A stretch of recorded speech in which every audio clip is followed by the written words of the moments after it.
Welcome to Centaur Financial Services podcast.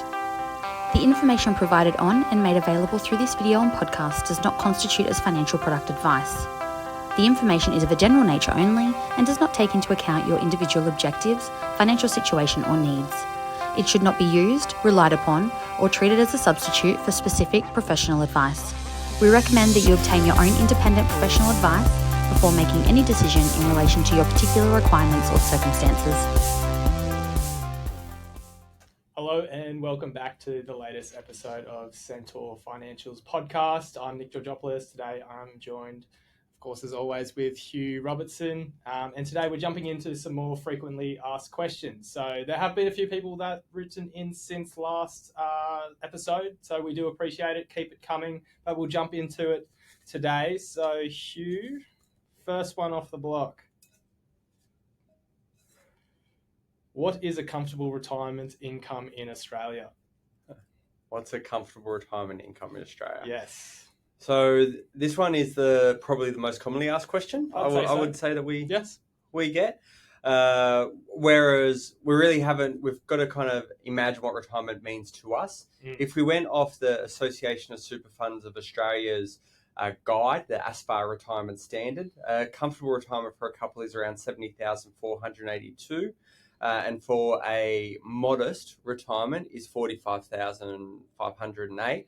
And for single comfortable couples, that's 50,000. And for modest is 31,785. And it's important to note there that we would always say, go and quickly download that study and have a look at it to see if those numbers are appropriate to you and kind of imagine. It's a bit of a reference point, right? It's a good starting point. It's a benchmark. So from there, we can really say, okay, they break down a fair few of the items as to what people are spending on and see if that's you. So for a lot of our clients, for example, they're going to spend more on travel than what that standard says. But there's other things that they're probably not going to spend as much on as what the standard kind of references. So for a comfortable couple retirement, we would say around $70,000. And if it was single, $50,000 as a rule of thumb. Yeah, sure. And it's going to be different for everybody, right? Yeah. But at least having some sort of reference point makes a huge difference in that planning. And we can build how much you need retirement nest egg wise for that to determine then your retirement date and if there's age pension eligibility, things of that nature. Yeah, good. All right, next question. Can I withdraw from an SMSF? And if so, how much? Can I withdraw from an SMSF? And if so, how much? Yeah. If you are retired, if you're retired and you've met your conditions of release, you can withdraw. Assuming that it's either in the accumulation mode or pension mode. Obviously, if you're retired and you meet a condition of release, we'd want it to move from accumulation to pension. Yeah. So that it's all tax-free. It's going to be different for all different circumstances. So again, general advice warning, talk to your advisor before you start ripping money out of your self-managed super fund. But yeah, I suppose condition of release is the main one to tick off. Age, of course, is a part of that, and it's agnostic between whether it's a standard fund or a self-managed super fund. There's no difference in access between the two of those. But again, it's going to come down to your eligibility to do so. We're still bound by the rules. And I think part of the confusion there has been that sometimes you can have your personal bank account and have your SMSF bank account just sit under there. So when you log in, you see my personal and think, I'll just move some money here and there. So one of the tips that we've always said is, you should have a different SMSF bank account. So if you had your personal banking with Commonwealth Bank, have your SMSF banking with Macquarie or a similar bank, similar to that. Yeah. Good. Alrighty, next question is, will my super automatically switch over to a retirement account when I retire? Great question. No. I think a lot of people wonder how to actually turn on the retirement tab and start receiving an income. And although we've got to go through a complicated, not a complicated, but it's a complex process on determining, the tax side of things, how much income you're going to need, estate planning, age pension, the timing of when, whose account we take out of. While all that's complicated, I suppose when you're thinking about it, it doesn't automatically happen, but the main thing is you can still access it once, assuming you've retired, right? But it's the big difference in tax. So a lot of people can, by mistake, of course, just start drawing money out of their accumulation superannuation fund when they've met that condition of release, and draw out from accumulation, but they're still being taxed internally at that 15% on the investment earnings, without moving it to that retirement phase where we know it's tax-free as long as you've met that condition of release and retired, of course. So if you're in a self-managed super fund, obviously easy to make that mistake. You'd have to talk to us or your accountant to make sure we get into that pension, that all-important pension phase. Yes. And if you're not in a self-managed super fund, but an industry fund or wholesale retail fund environment, there's going to be some forms that you've got to get. So effectively, it's a form in retail, industry fund, retail, wholesale. It's sending off a form to say, yes, I would like to go into the retirement phase. And in self-managed super fund land, it is minutes.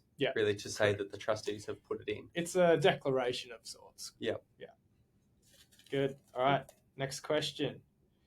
What is the difference between a wealth manager and a financial advisor? And what are the benefits of wealth management? So 2 questions for one. Okay, I'll see if I can remember them. So wealth management would be a subset of what financial advice is. So when we talk about being a financial advisor, we're talking about a holistic approach to your personal situation. So we're looking at your tax planning, tax and income planning, debt management, risk insurance, estate planning, Centrelink eligibility, superannuation, retirement. We're looking at your goals, what you're trying to achieve, kids' education, paying down debt, building the retirement nest egg, holidays overseas. All of those things sit under the umbrella of what is financial advice. The wealth management is, I suppose, a component of that underpins it, and it's a very important element of it. Yes. But I would say that the wealth management is more managing the investment side of things, and possibly even some of the cash flows, ins and outs, what we can put into the investments, what we need for our own lifestyle. Yeah. Now, the second part of the question was I did forget. What was the benefits of it? But to be honest, I think you've hit the nail on the head with that first answer anyway, unless you'd like to add more. No, full holistic financial advice. Yep, good. Alrighty, next question. We've already done.